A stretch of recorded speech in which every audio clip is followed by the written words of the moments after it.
Assalamu alaikum, I'm Aisha and you're watching Samar News. Here are today's headlines.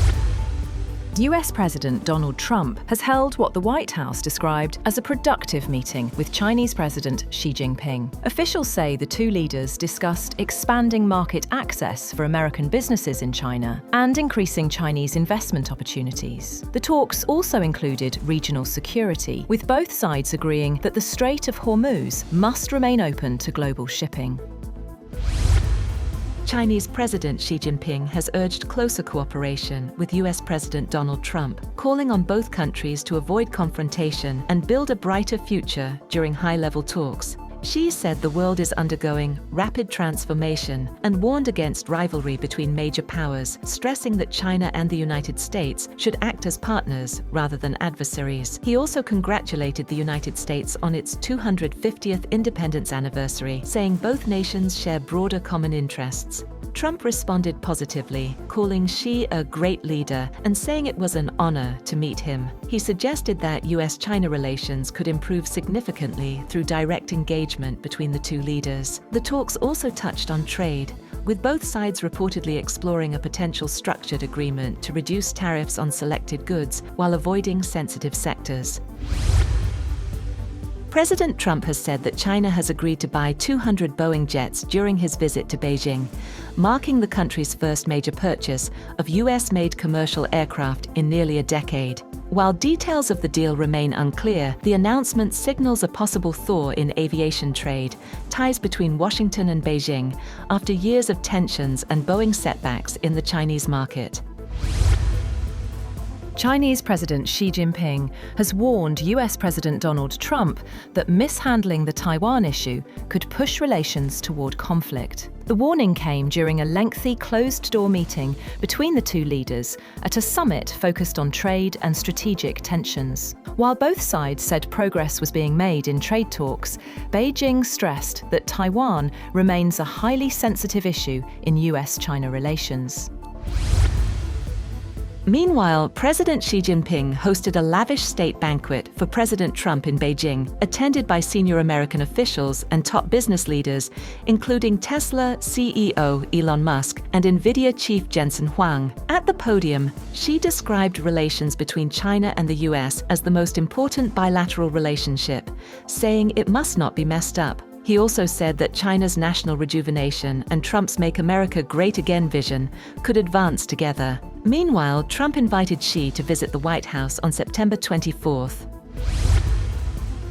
Iran's Foreign Minister Abbas Araghchi has urged BRICS nations in New Delhi to condemn what he called illegal aggression by the United States and Israel against Iran. His remarks highlighted growing divisions inside the expanded BRICS bloc, which now includes both Iran and the United Arab Emirates. The ongoing Iran war and regional tensions are complicating efforts to reach a unified joint statement at the foreign ministers' meeting. Oil prices have edged lower after Iranian media reported that around 30 vessels had crossed the Strait of Hormuz in recent hours. A source cited by Iran's Fars news agency also said Tehran had begun allowing some Chinese vessels to transit the strategic waterway. Voters in parts of eastern England where Labour suffered heavy losses say Prime Minister Keir Starmer should resign, citing broken promises and repeated policy U-turns since the party's 2024 general election win. Many pointed to the scrapping and later reversal of winter fuel payments for pensioners as an example of inconsistent decision-making that has damaged public confidence. In Thurrock, where Labour lost most of its council seats to Nigel Farage's Reform UK, voters and some Labour lawmakers said Starmer lacks a clear vision and is failing to rebuild trust. Critics argue the leadership crisis reflects growing political frustration across traditional Labour areas. The United Arab Emirates has denied reports that Israeli Prime Minister Benjamin Netanyahu made a covert visit to the country during recent US-Israel tensions with Iran. The UAE state news agency WAM said its relationship with Israel is public and transparent under the Abraham Accords, rejecting claims of any secret diplomatic activity as baseless unless confirmed by official authorities. The denial follows Netanyahu's office claiming he held a secret meeting with UAE President Sheikh Mohammed bin Zayed, which it described as a historic breakthrough, without providing details. The UAE reiterated that all engagement with Israel is conducted through formal and publicly known channels.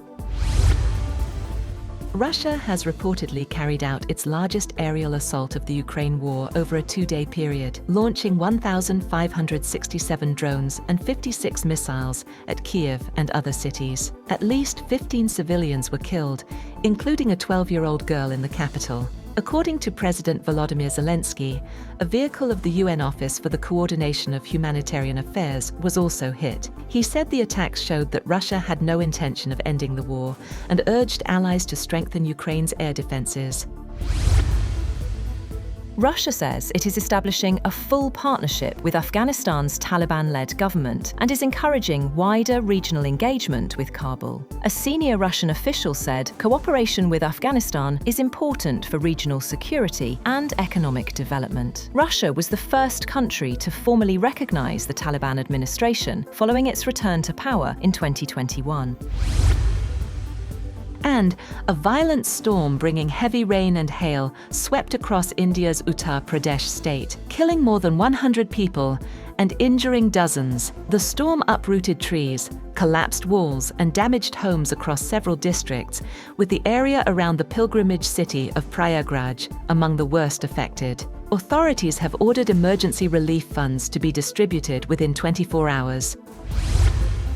That's all for now. For more updates, visit www.samar.tv.